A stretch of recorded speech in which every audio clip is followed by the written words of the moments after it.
Bismillahirrahmanirrahim. Assalamualaikum warahmatullahi wabarakatuh. Alhamdulillahi rabbil alamin. Nahmadullaha hamdan syakirin, hamdan na'imin, hamdan yuafi ni'amahu wa yukafi'u mazidah. Ya Rabbana lakal hamdu kama yanbaghi li jalali wajhikal karimi wa azimi sultanik. Asyhadu an la ilaha illallah wa asyhadu anna sayyidana Muhammadar Rasulullah. Allahumma salli ala sayyidina Muhammadin abdika wa rasulikan nabiyil ummi wa ala alihi wa sahbihi wa sallim. Amma ba'du. Jamaah yang dirahmati oleh Allah Subhanahu wa taala, sebelum kita melanjutkan kajian kita tentang hikmah-hikmah dari Al-Imam Ibnu Athaillah As-Sakandari, mari kita sama-sama membaca Al-Fatihah. Kita khususkan untuk Al-Imam Ibnu Athaillah As-Sakandari dan seluruh para guru beliau, dan juga untuk seluruh para guru kita, orang tua kita, dan kita semuanya. Semoga Allah Subhanahu wa taala menganugerahkan kepada kita ilmu yang bermanfaat, dan menganugerahkan kepada kita kemampuan untuk mengamalkan ilmu yang telah kita pelajari dan akan kita pelajari. Ala hadhihi niyya wa bi kulli niyatin salihah wa ila hadratin nabiyil mustafa sallallahu alaihi wa alihi wasallam. Al-Fatihah. A'udzu billahi minasyaitonir rajim. Bismillahirrahmanirrahim. Alhamdulillahi rabbil alamin. Arrahmanir rahim. Maliki yaumiddin. Iyyaka na'budu wa iyyaka nasta'in. Ihdinas siratal mustaqim, siratal ladzina an'amta 'alaihim ghairil maghdubi 'alaihim waladdallin. Amin. Jamaah yang dirahmati oleh Allah Subhanahu wa taala, sebelum kita melanjutkan, Al-Fakir ingin menyampaikan beberapa hal terkait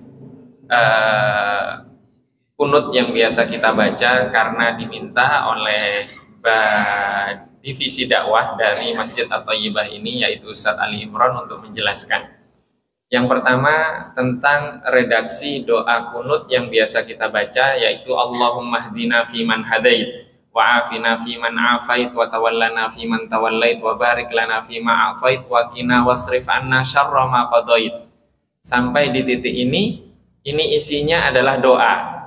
Doa artinya permohonan kepada Allah Subhanahu wa taala, sehingga kemudian apa yang dianjurkan, yang disunnahkan, yang ditekankan untuk makmum diucapkan oleh makmum adalah amin. Ya, amin. Maka kemudian di masjid-masjid, karena kita mengikuti madhab Syafi'i mayoritas di Indonesia, redaksi setelahnya Allahumma hdina fiman wa afina wa qina syarra ma qadait fa innaka taqdi wa la yuqda 'alaik. Fa innaka taqdi wa la yuqda 'alaik, ini adalah pernyataan. Sesungguhnya engkau taqdi. Taqdi itu menetapkan, mengqadhakan. Wa la yuqda 'alaik, dan tidak ada yang menetapkan untukmu. Jadi yang menetapkan segalanya Allah. Ini pernyataan. Pernyataan ini maka kemudian kita menemukan di masjid-masjid biasanya imamnya tidak melantangkan, tidak menjaharkan kalimat kunut tersebut. Kenapa? Karena masing-masing makmum membaca. Kalau kita kita hafal. Kadang kita tidak hafal, maka kita menemukan di beberapa, bahkan di Mesir, ini dilantangkan. Ketika dilantangkan oleh imam, apa yang dibaca oleh makmum? Amin atau bukan? Karena ini pernyataan, maka makmum itu biasanya mengatakan di dalam hatinya haqqan. Haqqan itu artinya itu benar. Atau nashhad, kami bersaksi demikian, gitu kan. Atau kemudian kadang dia mengatakan ya Allah, gitu. Ya Allah, engkau benar seperti itu maknanya. Jadi bukan amin. Tapi kalau amin salah, tidak salah juga, tapi kurang tepat. Jadi fa innaka taqdi wa la yuqda 'alaik fa innahu la yadhillu man walait.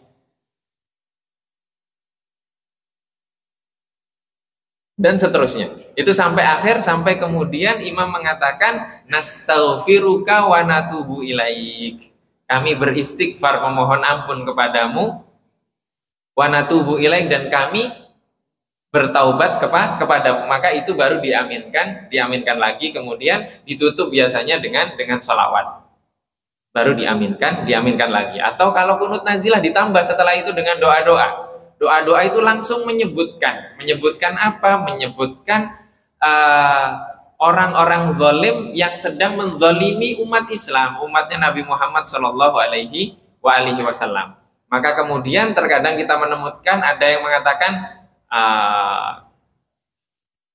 Allahumma anil Yahud wan Nasara dan seterusnya. Ya Allah, laknatlah Yahudi dan Nasrani dan seterusnya. Itu banyak kan? Kalau saya pribadi ketika kunut nazilah menggunakan redaksi as-sohayinah. Allahumma inna sohayinah taqatalul mustadhafin. Ya Allah, sesungguhnya sohayinah itu artinya adalah Zionis. Kenapa saya tidak menggunakan kalimat Bani Israel atau Israel langsung? Karena Israel sendiri itu arti nama dari Nabi Yakub. Maka saya menghindari tidak menggunakan kata Israel karena itu namanya Nabi Yakub. Maksudnya sama sebenarnya. Kalau kita mengatakan Bani Israel, apa maksudnya anak cucunya Nabi Yakub? Kan tidak. Maksudnya adalah orang yang membantai saudara kita itu. Jadi ketika kami menggunakan as-sohayinah Zionis, maksudnya sama juga. Maksudnya sama juga. Sesungguhnya orang-orang Zionis itu sekarang sedang membantai, membunuh orang-orang yang lemah di Palestina. Fa'arina ajaiba qudrotik, maka tunjukkanlah kepada kami keajaiban-keajaiban dari kekuatanmu ya Allah. Nah itu mungkin sekarang kebakaran yang terjadi di sana karena kunut-kunut nazilah yang kita baca itu. Jadi bukan kita yang membakar, tapi Allah yang membakar. Membakar siapa? Membakar mereka.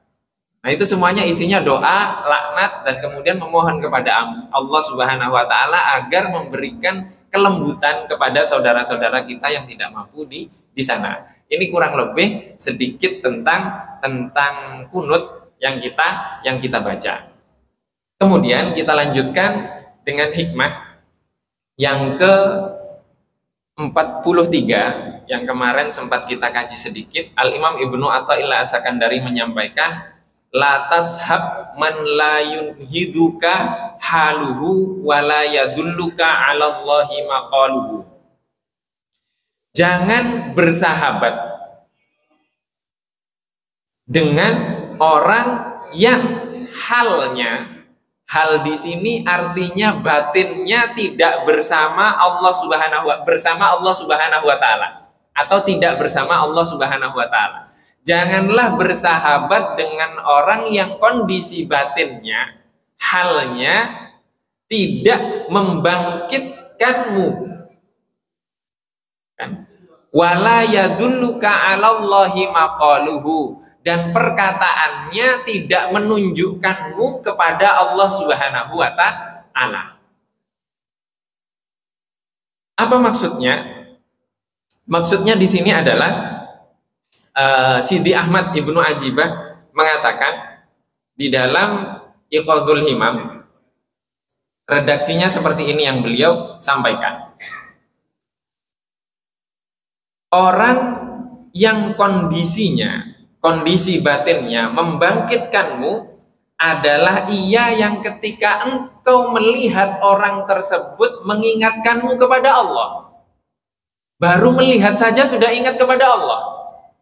Baru melihat saja sudah ingat kepada Rasulullah Shallallahu Alaihi Wasallam.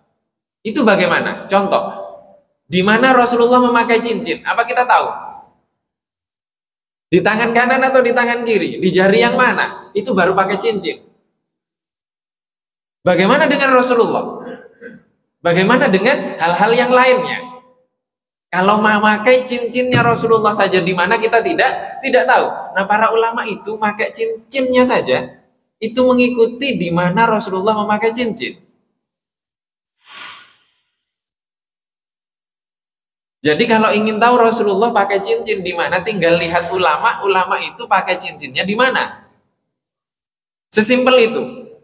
Maka ketika melihat saja kita sudah mengingat Allah. Nah, itu namanya orang tersebut kondisi batinnya itu membangkitkan kita. Kemudian dikatakan di sini, jika engkau dalam keadaan lalai kepada Allah Subhanahu wa Ta'ala, melihat orang tersebut, engkau jadi sadar akan kelalaian kita. Jika engkau dalam keadaan sedang menggebu-gebunya menginginkan dunia, maka ketika melihat orang tersebut, engkau akan zuhud akan dunia tersebut. Ya, zuhud akan dunia tersebut. Di sini dikatakan bagaimana zuhud kepada dunia.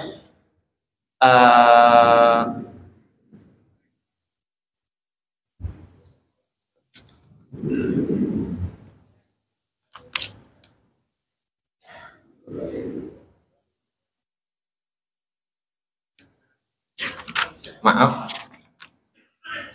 sebentar. Maafkanlah amalan.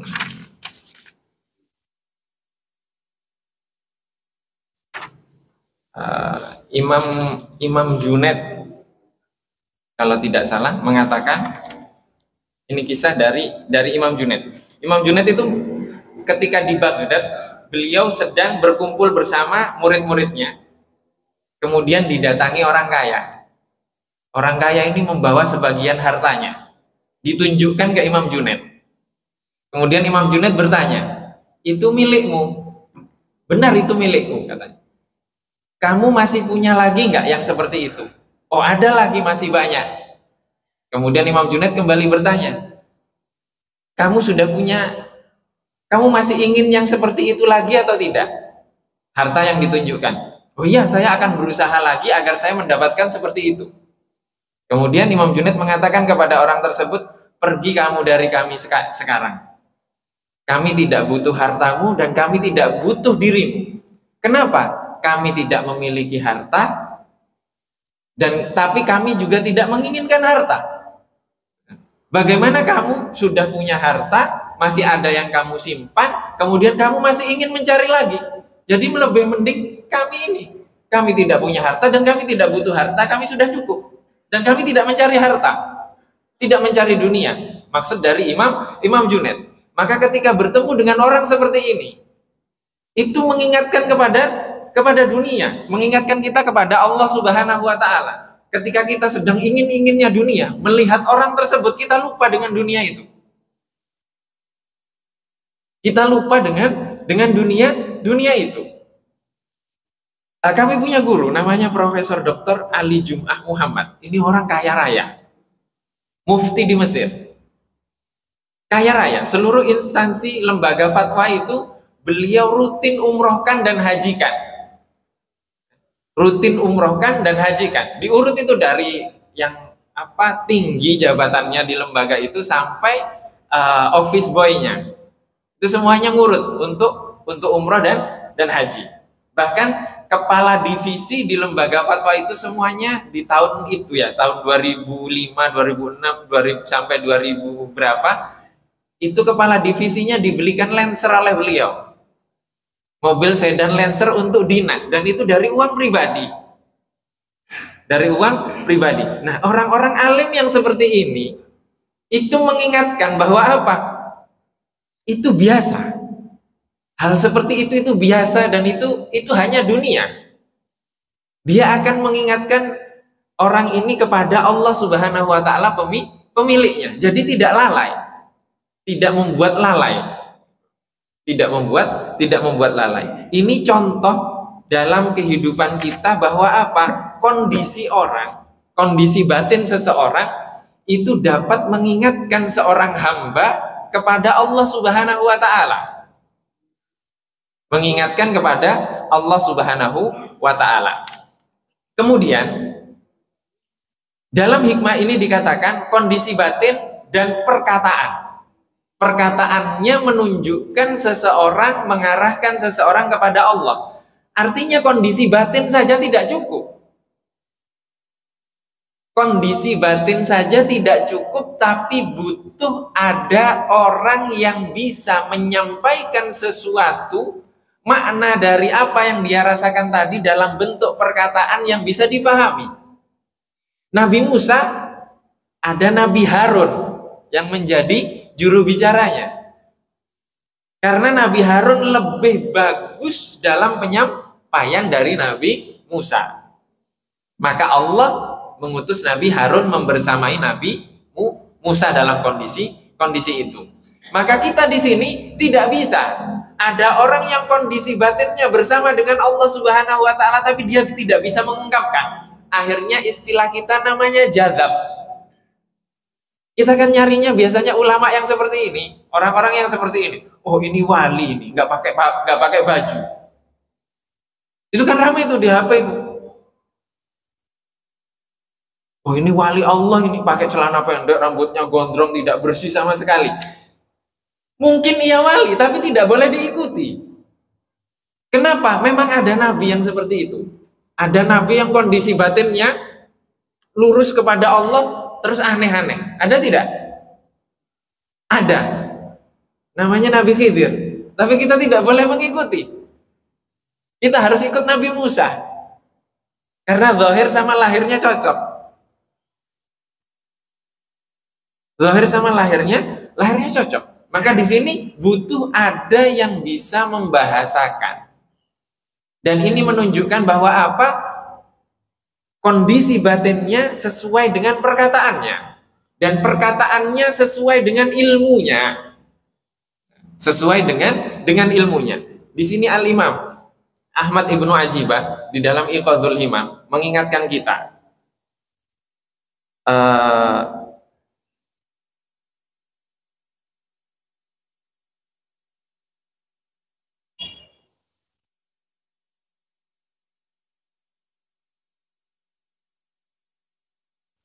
Beliau mengingatkan kita di sini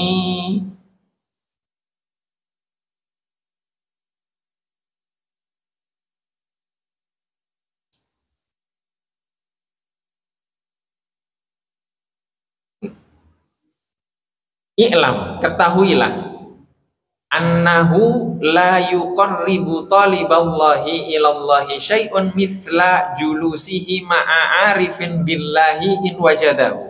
Sesungguhnya bagi para umat, orang-orang yang sedang mencari, ya. Ini kalau di film itu namanya pencari Tuhan. Nah, ini orang-orang yang sedang mencari Allah Subhanahu wa taala, berjalan menuju Allah Subhanahu wa taala, tidak ada sesuatu pun yang dapat mengantarkannya untuk mendekat kepada Allah Subhanahu wa taala seperti interaksinya dengan orang yang sudah mengenal Allah Subhanahu wa taala. Jadi kedekatan kita dengan orang-orang yang soleh secara lahir dan soleh secara batin mengingatkan kita kepada Allah Subhanahu wa taala, itu jalan yang paling cepat untuk mendekat kepada Allah Subhanahu wa taala. Jika engkau menemukan orang seperti itu.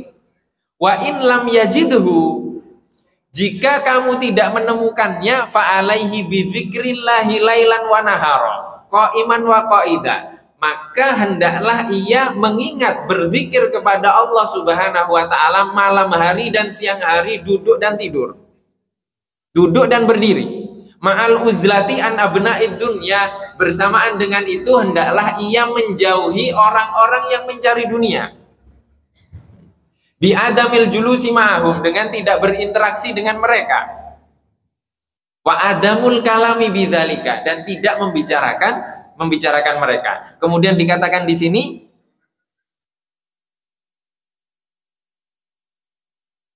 dan tidak ada yang menjauhkannya dari Allah Subhanahu wa taala seperti ia duduk dengan orang yang mencari Allah tapi jahil.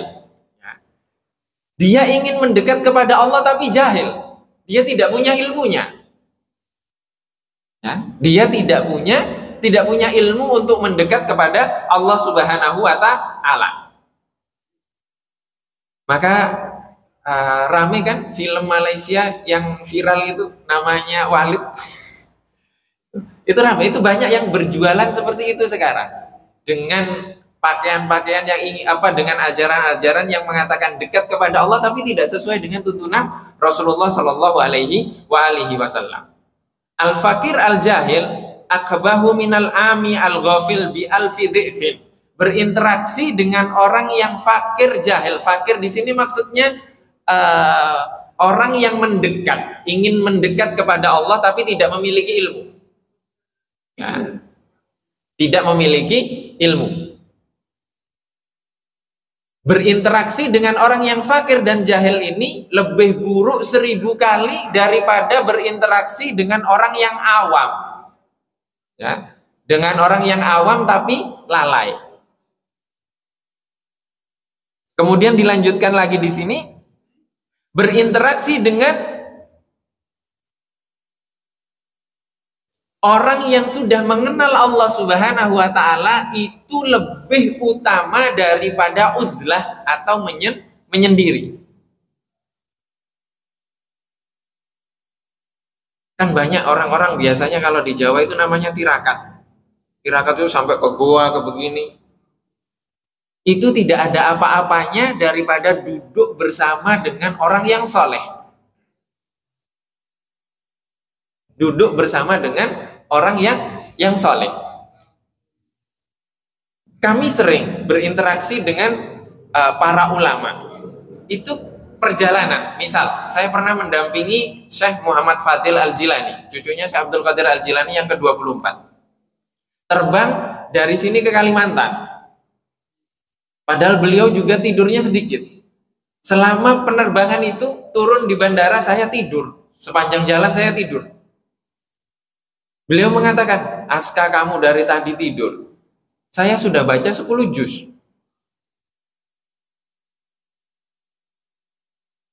Malu saya. Akhirnya saya nggak tidur. Dampingi beliau terus. Setelah itu sampai di hotel, jam 2 malam. Tidur saya. Jam 4 beliau sudah gedor-gedor pintu ngajak sholat tahajud. Jadi kira-kira interaksi dengan orang yang seperti ini, orang alim seperti ini, meskipun hanya beberapa hari, itu lebih baik daripada kita menyendiri ibadah. Karena apa? Karena kondisi batinnya mengajak kita untuk terus mengingat Allah dalam kondisi apapun. Dalam kondisi apapun. Nah, sekarang kita bayangkan bagaimana sahabat dulu berinteraksi dengan Rasulullah. Rasulullah seperti itu. Rasulullah seperti itu, menunjukkan kondisinya itu mengajak memang. Kadang tidak perlu bicara. Nah, ini lebih baik daripada ibadah kita yang lama tapi sendiri. Karena apa? Karena interaksi dengan mereka itu mengantarkan kita kepada Allah Subhanahu wa Ta'ala. Mengantarkan kita kepada Allah Subhanahu wa Ta'ala. Kemudian dikatakan di sini, berinteraksi dengan orang awam yang lalai itu lebih baik daripada berinteraksi dengan orang yang fakir jahil. Orang fakir jahil ini orang yang sedang menuntut ilmu, mencari Allah Subhanahu wa Ta'ala tapi jahil. Tapi dia bodoh, tidak memiliki ilmu itu. Maka dalam majelis-majelis ilmu itu banyak kita menemukan orang-orang yang menuntut ilmu. Oh, kamu kalau baca ini itu kamu nanti dapat ini. Kamu baca ini kamu dapat ini. Kalau baca ini kamu dapat ini. Lah, kita itu dapat apa? Ada yang kita cari selain Allah Subhanahu wa Ta'ala. Kamu kalau baca ini bisa terbang. Kamu kalau baca ini kamu akan kaya raya. Kamu kalau kayak gini rezekimu lancar. Pertanyaannya, yang melancarkan rezeki itu siapa? Allah. Memang kalau rezekinya tidak lancar berarti Allah salah memutuskan, bacaan kita tidak terkabul. Bukan itu. Yang kita cari adalah kedekatan kita dengan Allah Subhanahu wa Ta'ala. Dan itu banyak hal-hal yang seperti itu. Yang kita berinteraksi dengan orang yang tidak mengetahui itu lebih buruk daripada berinteraksi dengan orang awam yang lalai. Kenapa? Karena dia tidak mengajarkan sesuatu, mengatasnamakan agama. Kemudian dilanjutkan di sini. Ini yang lebih penting. Sahal bin Abdullah radhiyallahu taala anhu, beliau mengatakan, "Ihdzar suhbata thalathin min asnafin nasi." Ini berkaitan dengan hikmah yang selanjutnya, yaitu hikmah yang keempat, yang ke-44. Imam Ibnu Athaillah As-Sakandari mengatakan, "Rubbama kunta musian fa'arakal ihsana minka suhbatuka man huwa aswa'u halan minka. Bisa jadi engkau adalah orang yang buruk perilakumu, ya. Kemudian engkau melihat kebaikan dalam dirimu karena engkau berinteraksi dengan orang yang lebih buruk darimu. Ini kebalikan dari yang kita bahas sebelumnya. Berinteraksi dengan orang yang kondisi batin dan perkataannya mengingatkan kepada Allah, itu enak. Karena kita melihat diri kita langsung buruk, jauh dari mereka. Kami punya guru namanya Syekh Abdul Qadir Al-Jibuti. Kami mengambil Al-Quran dari beliau, asalnya dari negara Djibouti di Afrika. Beliau mengatakan, Aska kamu 2000 berapa itu? 2017 kami pulang. Maaf, 2011 kurang lebih atau 2010 kami pulang. Beliau nanya, Aska kamu mau pulang? Berapa perjalanan, berapa jam? Ya kurang lebih 10 sampai 12 jam lah dengan transitnya. Kata beliau apa? Itu nggak bisa hatam Al-Quran, Aska. Kita nonton film kan kalau di pesawat. Ada film banyak sekali itu di pesawat. Beliau mengatakan itu hatam Al-Quran, Aska. Sekian jam itu hatam Al-Quran. Saya saja perjalanan ke Djibouti itu butuh waktu kurang dari itu, saya hatam Al-Quran, kata beliau. Ini kondisi orang yang baik. Tapi terkadang kita melihat diri kita ini baik karena kita berinteraksi dengan orang yang lebih buruk dari kita. Lebih buruk dari kita. Maka di sini dikatakan oleh Sayyidina Sahal bin Abdullah itu, menjauhlah engkau dari bersahabat dengan 3 jenis manusia. Yang pertama al-jababiratu al-ghafilin. Al-jababiro al-ghafilin adalah orang yang otoriter. Selain otoriter, dia juga al-ghafilin, dia juga lalai. Sudah otoriter, lalai lagi. Penguasa yang otoriter tapi lalai. Lalai artinya dia tidak tahu hukum. Dia tidak tahu hukum, tidak tahu agama, tidak tahu syariat. Jadi dia berinteraksi, seluruh keputusannya sudah otoriter, tidak sesuai dengan syariat. Ini harus dijauhi. Wal qurra'u al-mudahinin. Al-qurra' di sini para pembaca Al-Qur'an, maksudnya ya para ulama. Para ulama apa? Yang mencari popularitas, mencari ketenaran, mencari pengikut, dan seterusnya. Wal mutasawwifa al-jahilin, yaitu orang-orang sufi tapi dia bodoh. Dia tidak memiliki ilmunya, atau ahli ibadah yang tidak memiliki ilmu. Kemudian ditambahkan di sini oleh siapa? Oleh Imam Zarruq. Imam Zarruq ini ulama besar dalam tasawuf. Beliau mengatakan ulama uz-zahir, dan juga menjauhlah dari interaksi belajar dari ulama yang ulamanya itu hanya ulama zahirnya saja, batinnya tidak. Maka kami sampaikan, ini menegur siapa? Ini bukan menegur bapak-bapak yang hadir di depan, bukan. Tapi menegur yang duduk di sini. Maka berkali-kali kami sampaikan, saya pernah merasa bahwa apa? Khutbah Jumat, amplopnya tertukar dengan Bilal, itu sudah susah. Lah ini mau dikatakan ulama bagaimana? Pantas? Nggak pantas. Ini kami yang ditegur, yang duduk di sini. Jadi menjauhlah dari berinteraksi, belajar dari ulama zahir saja, ulama syariat saja. Kita lihat sekarang di internet, banyak sekali ulama A nyerang ulama B, ulama B nyerang ulama A, terus perang semuanya mereka. Terus umatnya mau bagaimana? Ini menyesatkan ini menyesatkan ini menyerang sana, ini menyerang sini. Umatnya bagaimana? Memang Rasulullah seperti itu? Rasulullah tidak seperti itu. Rasulullah itu mempersaudarakan sahabat muhajirin dengan sahabat ansor.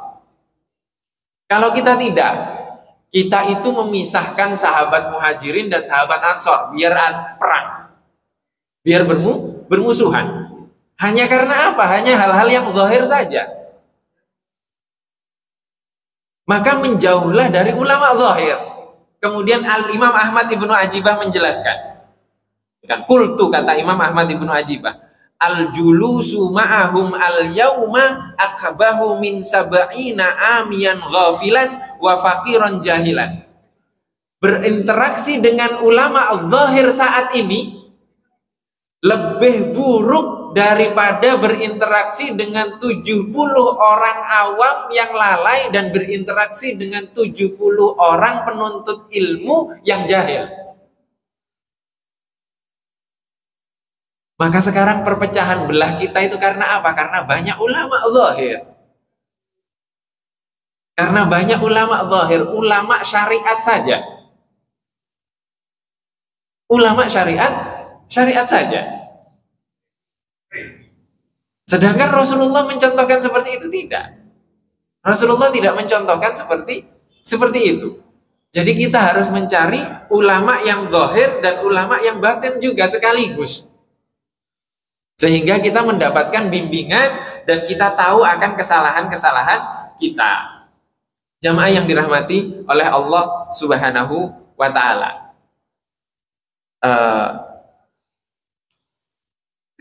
Ini yang dapat kita kaji pada kesempatan kali ini. Para ulama juga mengatakan di sini bahwa apa? Man la syaikha lahu fasyaitanu syaikhuhu. Orang yang tidak memiliki syekh, guru atau ulama yang membimbing dia, maka gurunya adalah setan. Ya. Gurunya adalah setan. Pertanyaannya sekarang, kita belajar kepada siapa ketika kita menghadapi permasalahan di dalam kehidupan kita?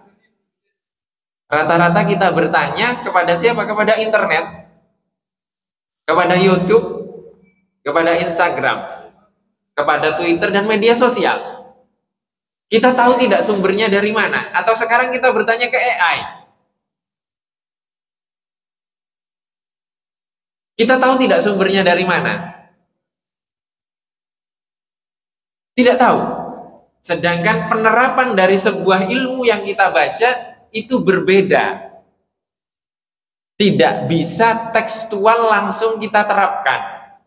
Pernah kami contohkan bahwa kami pernah belajar bahwa sebagian ulama berpendapat talak yang diucapkan 3 kali dalam satu waktu itu jatuh 1. Ada yang berpendapat seperti itu. Maka ketika baru lulus kami dari Mesir, kemudian ditanya oleh orang tua, ada tetangga yang menalak istrinya dalam keadaan marah dengan 3 kali talak sekaligus dalam satu waktu, saya katakan boleh rujuk karena jatuh 1. Setelah belajar tentang talak tersebut, ternyata untuk menentukan marahnya seseorang itu butuh ilmu, namanya ilmu psikologi. Sehingga kemudian ada beberapa pertanyaan-pertanyaan yang ditanyakan sampai kita yakin bahwa orang ini marah. Sehingga talaknya bisa jatuh 1. Bisa jadi dia dalam keadaan sadar mengucapkan 3 kali dengan niatnya 3 kali, maka jatuh talak 3. Coba bayangkan ketika itu saya memfatwakan 3 talak itu jatuh 1, bagaimana kalau ternyata dia pura-pura saja ketika saya tanya? Dia marah, oh iya saya marah. Kemudian saya langsung pastikan dia marah, langsung jatuh talak 1. Ternyata di sisi Allah, dalam ilmu Allah, talaknya jatuh 3. Artinya saya menghalalkan sesuatu yang haram. Itu penerapan ilmu. Mirip dengan ilmu kedokteran. Apakah dokter setelah pendidikan sekian tahun boleh langsung praktek? Tidak boleh. Dia harus dapat izin praktek dulu setelah mendampingi dokter-dokter senior praktek. Di rumah sakit, di tempat-tempat klinik-klinik kesehatan tersebut sampai dia mendapatkan lisensi untuk praktek. Sama dengan ilmu yang tertulis di buku, ilmu yang tertulis di internet, penerapannya itu butuh bimbingan. Tidak bisa langsung diterapkan. Nah, sekarang kita masuk di dunia yang serba digital sehingga kita menggampangkan, maka yang kita tidak memiliki syekh, tidak memiliki guru, maka syaitanlah gurunya. Maka ini harus hati-hati. Harus hati-hati. Dan sekarang banyak sekali orang-orang yang kemudian belajar 1 tahun, 2 tahun, kemudian setelah itu langsung bikin channel YouTube sudah jadi ulama. Hati-hati. Hati-hati mengambil ilmu agama ini. Ini baru yang zahir. Bagaimana dengan yang kondisi batin tadi? Bagaimana memperbaiki diri kita? Karena penyakit batin itu lebih berbahaya daripada kesalahan dalam syariat. Kalau bapak-bapak enak mengikuti syariat, ikuti aja guru yang mengajarkan. Kalau salah bagaimana? Gurunya yang nanggung. Itu secara syariat. Kan enak bapak-bapak nanya ke saya, kemudian saya jawab, oh yang A. Nanti di akhirat ditanya oleh malaikat, kenapa kamu pilih yang A? A ini kan haram, menurut Allah begini-begini. Itu Ustadz Aska yang ngasih tahu. Nah, saya yang bertanggung jawab. Karena yang punya ilmunya saya yang salah. Itu secara zahir. Tapi kalau batin, ikhlas gak ikhlas, sombong tidak sombong, iri dengki, hasad ke orang, mengadu domba dan sejenisnya, itu penyakit hati. Nah, itu bagaimana menyembuhkannya? Bagaimana menyembuhkannya? Kita butuh figur-figur yang seperti Nabi Muhammad SAW yang bisa membersihkan hati juga, sehingga kemudian kita bisa menyatu dalam keimanan, menyatu dalam kecintaan kepada Allah Subhanahu wa taala dan Rasulullah SAW. Semoga Allah Subhanahu wa taala mempertemukan kita dengan orang-orang yang kondisi batinnya itu bersama Allah Subhanahu wa taala dan perkataannya selalu menunjukkan kepada Allah Subhanahu wa taala. Dan semoga Allah Subhanahu wa taala menjauhkan kita dari orang-orang yang buruk kedekatannya dengan Allah, buruk interaksinya kepada Allah Subhanahu wa taala, sehingga kita terjauh dari menjauhkan jarak kita dari Allah Subhanahu wa taala. Dan semoga Allah Subhanahu wa taala mempertemukan kita dengan Rasulullah Shallallahu alaihi wasallam di dunia sebelum di akhirat. Allahumma amin. Ini yang dapat kami kaji pada kesempatan kali ini. Mohon maaf apabila ada kekurangan. Jika mungkin ada yang ingin ditanyakan atau didiskusikan, dipersilahkan. Masih ada kurang lebih 10 menit sebelum adzan.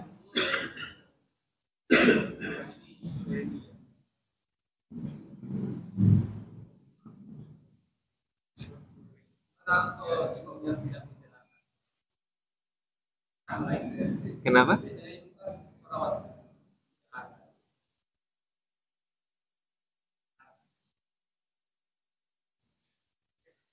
Bagaimana imam atau makmum atau kita yang sholat kunut tapi kemudian tidak membaca sholawat kepada Rasulullah Shallallahu alaihi wasallam?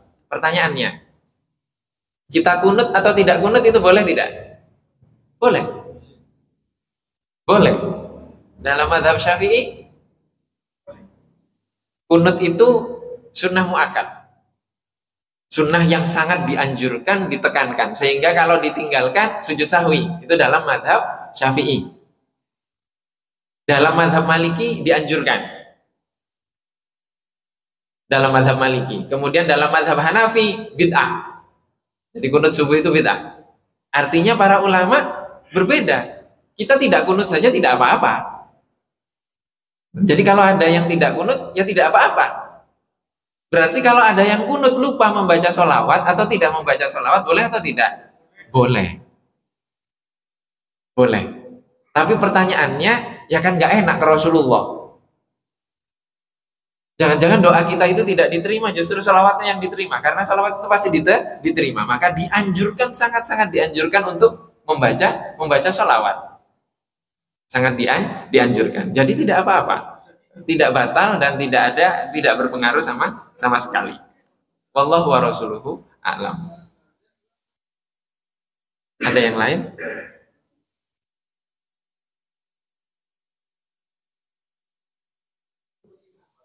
Sah. Tidak kunut saja tidak apa-apa.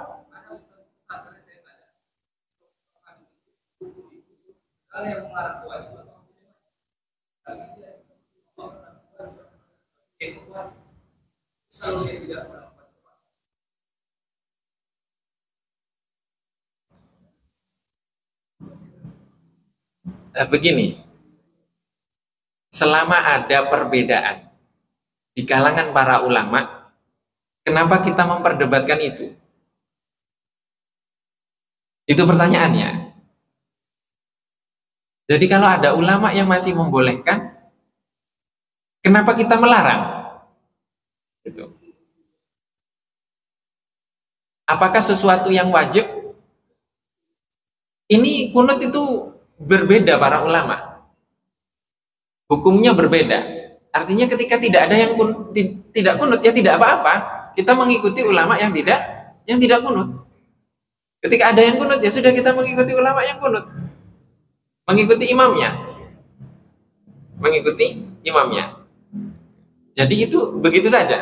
Itu sesimpel itu. Kalau ingin lebih detail, itu berbeda lagi pembahasannya. Itu khusus untuk para pengkaji yang detail. Maka dia pasti akan menentukan pilihan. Menentukan pilihannya. Sama dengan kita urusan pemilu saja, capres, cawapres, kita punya pilihan kan? Apalagi pendapatnya ulama, kita juga punya pilihan. Dan itu hak kita masing-masing. Jadi selama masih ada perbedaan, tidak perlu diperdebatkan.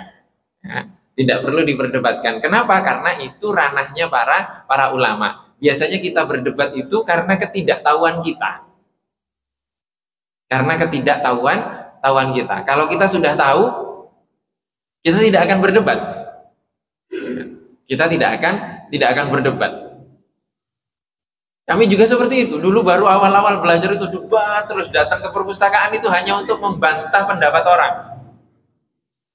Hanya untuk membantah pendapat orang. Tapi setelah lama-lama, oh iya habis juga waktu kita. Kalau buka medsos kami di Facebook, itu tahun-tahun 2005, 2006, 2007 itu isinya komentar itu sampai ribuan. Isinya perdebatan-perdebatan itu. Tapi apa ada manfaatnya? Sepertinya nggak ada manfaatnya. Tidak ada manfaatnya, hanya menghabiskan waktu saja. Menghabiskan waktu saja.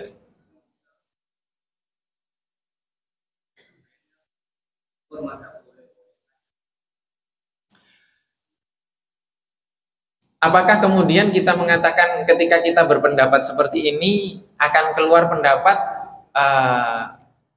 menggampangkan? Tidak juga. Kenapa tidak juga? Karena yang berhak menentukan hukum itu bukan orang awam, tapi para ulama.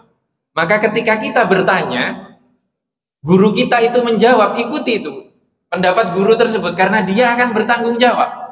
Bukan kemudian kita datang ke majelis, kemudian kita lihat ustadznya, kita nilai ustadznya. Kemudian kita datang ustadznya, kita nilai ustadznya. Kita datang ustadz lain, kita nilai ustadznya. Kemudian di majelis-majelis itu kita list, kita buatkan rapot untuk ustadz itu.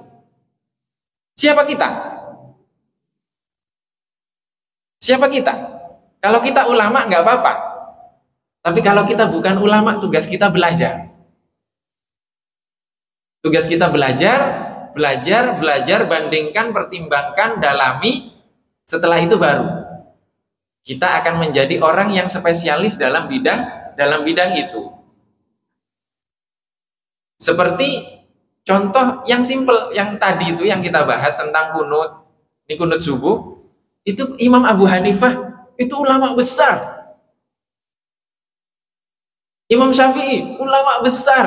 Imam Malik ulama besar. Imam Ahmad ulama besar. Kita mau berdebat dengan Imam Abu Hanifah. Siapa kita? Paling kita untuk membantah pendapatnya Imam Abu Hanifah, kita ikut pendapatnya Imam Syafi'i.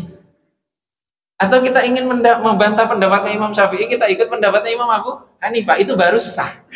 Tapi kalau kita menilai para ulama itu, kita bukan makom kita. Bukan makom kita. Ini bukan menggampangkan, tapi kita belajar kepada para ulama. Belajar kepada para ulama. Dan itu dicontohkan. Imam Syafi'i datang ke masjidnya Imam Abu Hanifah, sekalipun Imam Abu Hanifah sudah wafat, Imam Syafi'i enggak kunut. Nah, ini adab. Ini urusannya lebih ke batin, maka bukan mazhab menggampangkan, bukan, karena yang berhak memilih itu para ulama, bukan kita, ya, bukan kita. Artinya selama ada yang membolehkan, kita jangan diperdebatkan tapi didalami. Wallahu wa rasuluhu a'lam. Semoga Allah Subhanahu wa taala menyatukan kita dalam kecintaan kepada Allah Subhanahu wa taala dan Rasulullah sallallahu alaihi wasallam. Allahumma amin. Wabillahi taufiq wal hidayah wa ridwal inayah. Wassalamualaikum warahmatullahi wabarakatuh.